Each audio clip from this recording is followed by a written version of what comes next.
Hello everyone, welcome back to another video. My name is Jake and this is my channel Wishlist, and I recently had an incredible opportunity to go on a backpacking trip out west, and when I finished my trip I had the chance to stop at a couple local fish stores. I had a few hours to kill before getting on an airplane, so I decided to look around and see what I could find in the Salt Lake City area.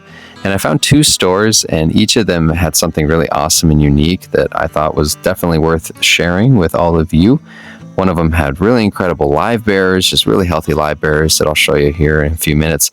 And one of them had some really awesome planted tanks that I thought was really cool. So the first one I want to show you is called Fish For You. And this is kind of a rare unicorn in the local fish store community, because this store has been around it is in its 30th year. I had the chance to talk a little bit with Andrew, who was working there that day, and apparently it's been around for 30 years, and you just don't really see a lot of local fish stores that have been around that long.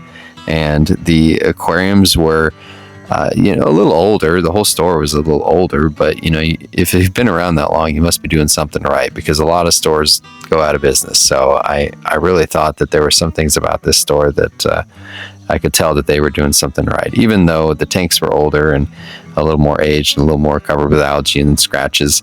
The fish looked really good. They were really healthy, and I was really impressed with that. There's some stores you go to and there's just lots of dead fish all over the place, and you can just tell that nothing is very healthy. But this store had a lot of fish that I hadn't seen before, like this guy right here. This is an albino tropheus. It looked really good. And they had a lot of different species and things that you could tell that these were not just normal fish, some kind of rarer fish, some pairs that you could buy, things like that. And even the ones that were more common, they had some unique things about them, like they would have a breeding pair or something like that. But this albino tropheus I thought was pretty cool.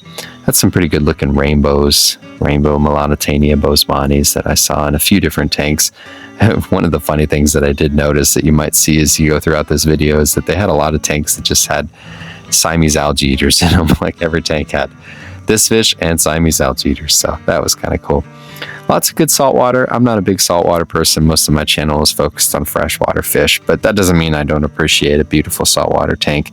And definitely a lot of them were well-established saltwater tanks with lots of coralline algae, but I don't really think that that's a bad thing.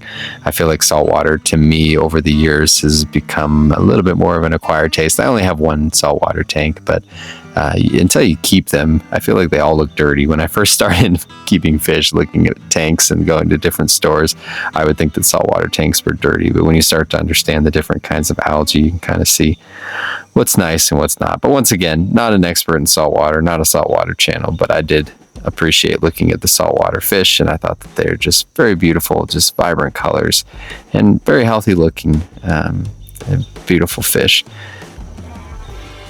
Coral tanks like these with just beautiful, well-grown corals. I didn't see any aptasia in there. Lots of that coralline algae on the back of the tanks. So these are just definitely very old, very well-established saltwater tanks. But even the ones that didn't have the corals in them, the fish just looked absolutely amazing. So it was definitely something that I appreciated. I thought their tetra population they had a good selection of tetras. And once again, here's some more of those Melanotania bosemani that I thought were pretty. Different barb species, tiger barbs, coral barbs. This gold severum I thought was very pretty. They had this population of scissortail Rasboras, and I actually had never really seen this fish or observed it much in person, but I really liked its schooling behavior. It kind of gave me a thought about maybe owning some one day. These fasciculatus barbs, another one that I hadn't seen before, but I just liked the way that they moved together as a group. Very fun to watch. These Celebes rainbows were, very large and very colorful. Another one that I have never owned personally, but definitely something that I thought about wanting to keep one day. So now we're going to get to the Livebearers, and I just thought that the Livebearers looked great. I am more into cichlids, so I don't usually keep many Livebearers. I only really have my Goodeids, but these guys just all looked very healthy. I was looking around, and not only was their coloration great, but I didn't see a lot of bent spines, and I had a chance to talk to Andrew about the Livebearers that they got and where they got them from. And he said that just locally in that area, that there was a big group of people that like to keep Livebearers and breed them, and so they tend to get healthier specimens and they bring them into the store and they sell them. And then he said that their source for getting them, they get a lot of good Livebearers. And when I was going through the tanks, yeah, you see that Siamese algae eater, they all just have Siamese algae eaters in there.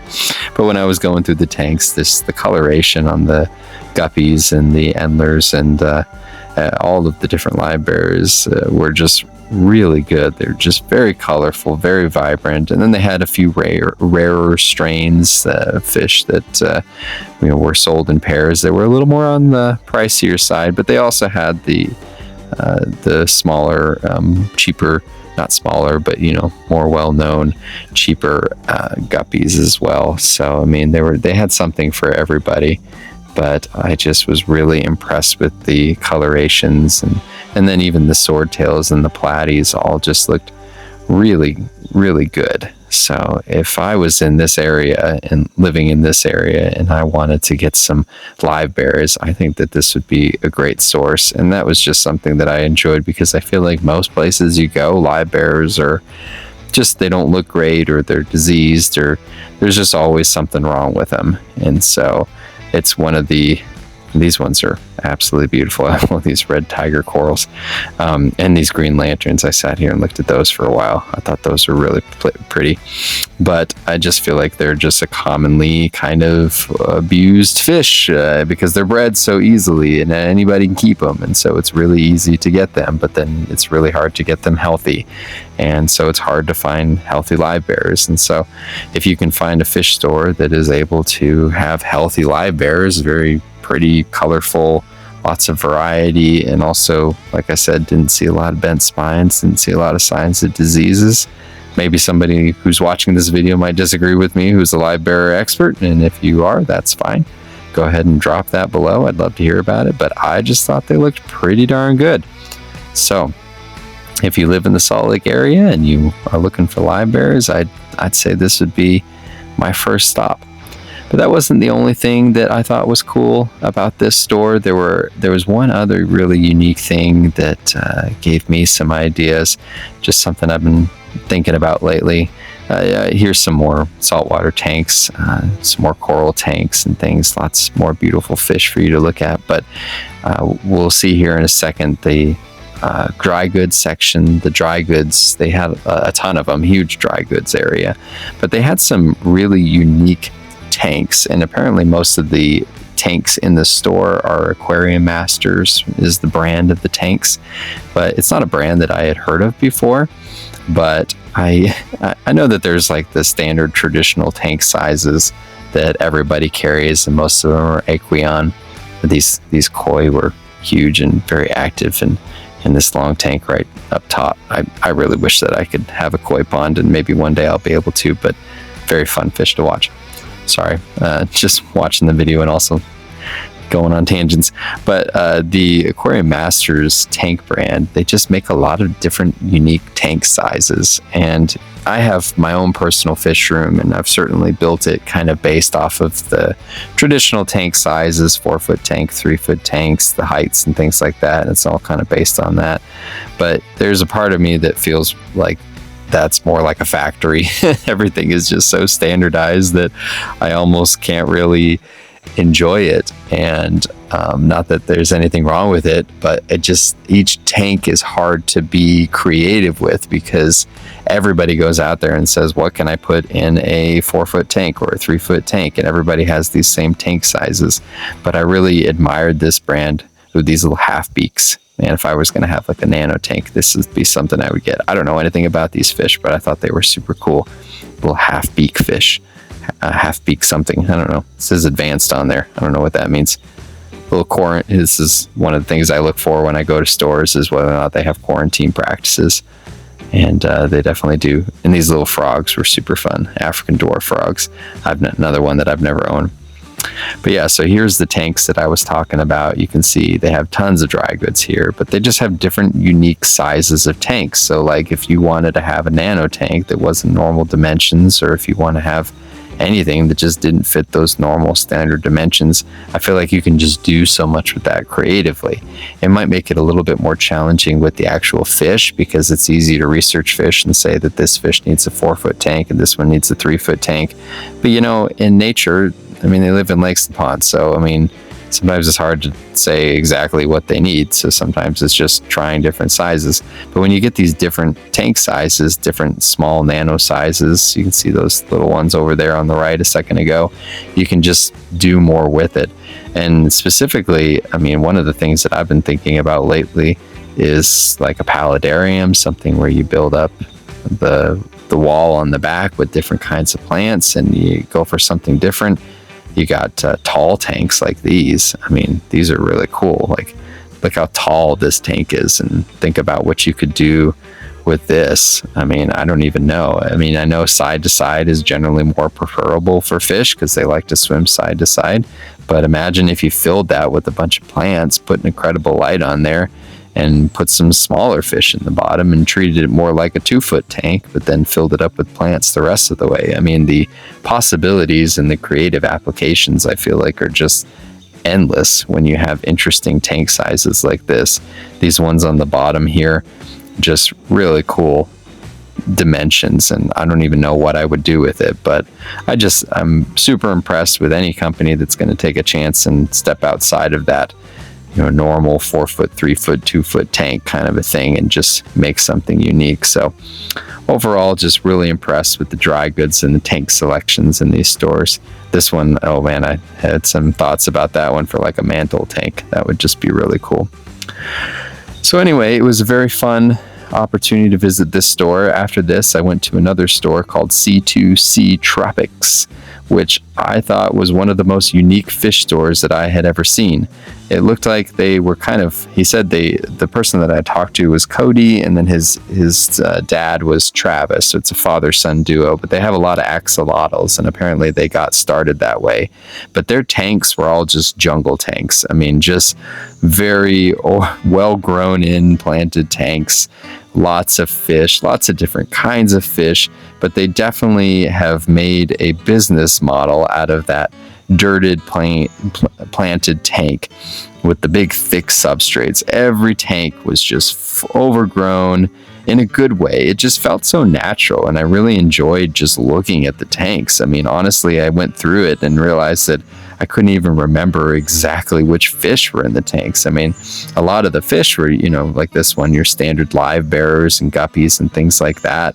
But they were just so focused on doing that thick substrate with the dirted tanks, and everything was just so well grown in that it almost makes you forget that there's fish in there. And the fish are almost just like an accessory to the entire thing.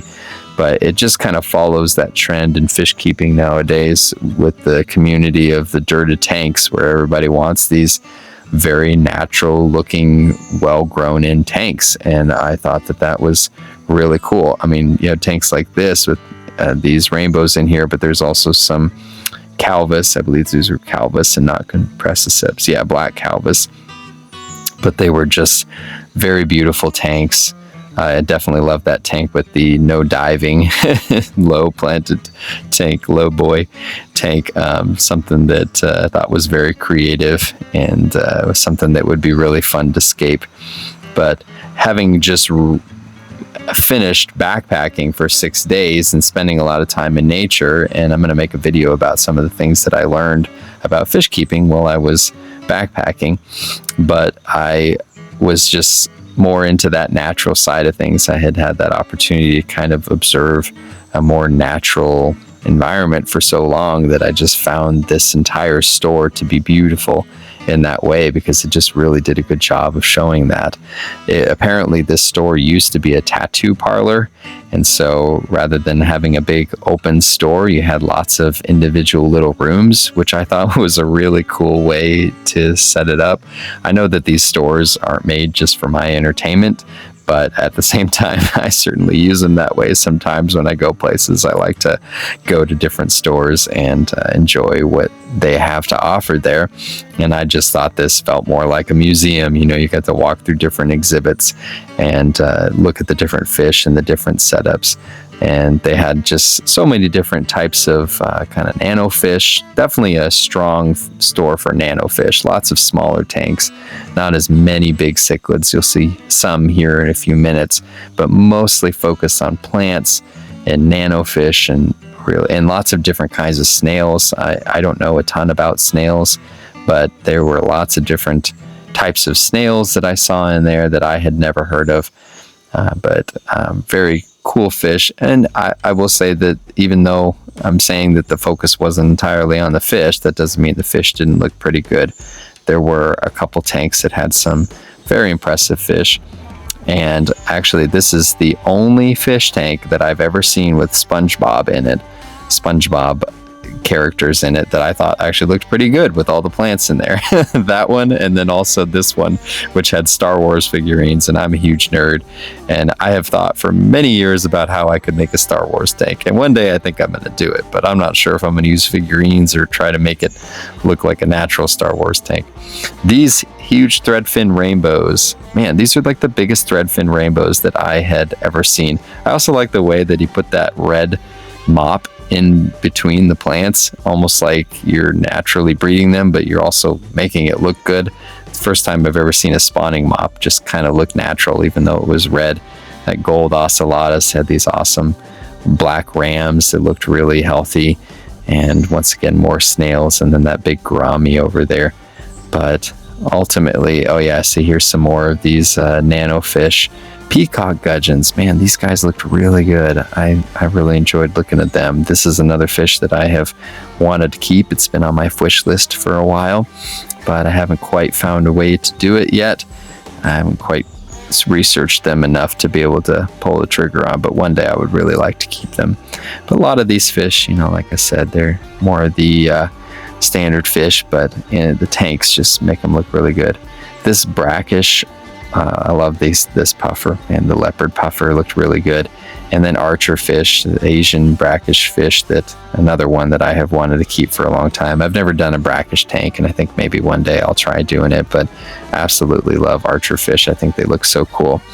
Lots of axolotls. If you're into nano fish or you're into axolotls, then I think this is a great place to go. This back area was pretty cool. They had more of the standard larger cichlids, not as many tanks for those. You got your angelfish, and then they had some more tanks on the side with some more smaller fish. But in the back here, they had some larger green terrors and other larger polar blues, I can't remember. Sorry, you know what they are. But different cichlids in there. And then they had mudskippers. This tank was super cool, and I talked to Travis for a little bit about how he set this up. These fish that are in here are actually kind of culls. He said that mudskippers will eat them, so they're kind of in there as a snack. But apparently they're just kind of the less healthier fish that they had around the store. But just this setup was really cool.